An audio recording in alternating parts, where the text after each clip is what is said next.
Nazdar, vítaj opäť na mojom YouTube kanáli, vítaj pri ďalšom z mojich unboxingových videí. Dneska tu máme túto červenú krabicu a už z popisu videa je asi jasné, čo budeme dneska rozbalovať. Dneska tu máme New Balance a konkrétne Supercomp Elite 6. Toto je model, ktorý nájdeš na Top4 Runningu už práve v týchto dňoch s cenovkou začínajúcou na 280 €. To, čo hovorím, je vždycky práve tá štartová cena, takže ak si tam šmáriš zľavový kód Kopacko, budeš to mať vždycky lacnejšie. Jediné, čo treba, je teda klikať Top4 Running a pokiaľ ťa zaujímu práve tieto, dole pod videom bude slovenský link, bude tam aj český link a jedným klikom sa presmeruješ presne na toto, čo pomaly rozbalujem. Takže vyberiem jednu z nich, ukážem vám, ako vyzerajú, následne si ich trošku rozoberieme. Takže takto vyzerajú práve z tej vonkajšej strany pohľad zhora, vnútorná strana s logom New Balance, podrážka a takto vyzerá oblasť päty. Konkrétne je to obuv na rýchle behy, preteky s tým, že hmotnostne nepatria medzi nejaké extra ťažké. Ich hmotnosť sa hýbe okolo 200 gramov pri veľkosti UK8, UK9. Opäť ja mám nohu 46,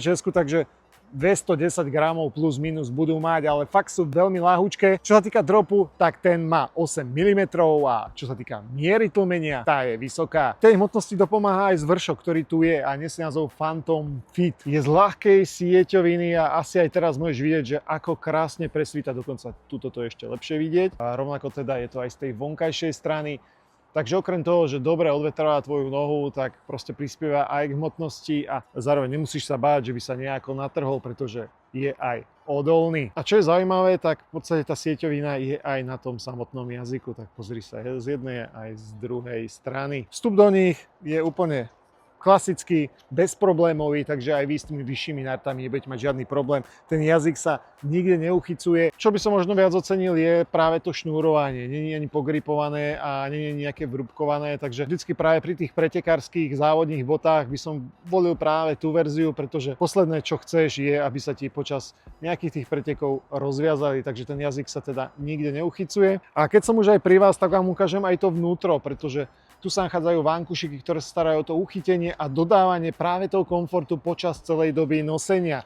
Vložka vnútri je odnímateľná, aj keď tu je cítiť lepenie, ale je to hlavne kvôli tomu, aby bola lepšie fixovaná. Zároveň, čo sa týka gripu, tak grip je len práve na tom nápise Racing a na logu New Balance, takže nejaký grip tam je, ktorý sa snaží tú nohu lepšie fixovať. Keďže som v úvode hovoril, že je tu vysoká miera tlmenia, tak o to tlmenie sa stará pena, ktorá tu je a nesie názov Infineon. Takže fakt, ak práve túto obuv obuješ, tak proste budeš cítiť, že každý tvoj dopad bude o mnoho príjemnejší. A aby som nezabudol, nachádza sa tu aj taká karbonová doska s názvom Energy ARC. Je to karbon, ktorý dopomôže práve k tomu, aby si dosahoval alebo dosahovala tie najlepšie časy. Čiže jednak snaží sa šetriť tvoju energiu a zároveň strieľať ťa k tým tvojim vysnívaným časom. A čo sa týka podrážky, za mňa ten grip je dostačujúci, takže nič ťa nebude rušiť práve v tomu, aby si dosahoval tie svoje osobáky. Čo viac k tým povedať? Asi bolo povedané všetko podstatné. Samozrejme, ak máte akékoľvek otázky, pýtajte sa do komentára, poprípade, ak si neviete vybrať, píšte mi na môj Instagramový profil Kopackovo.bh. Za mňa je to všetko. Díky. Toto boli New Balance Supercomp Elite a my sa vidíme tam pri ďalších videách. Čus!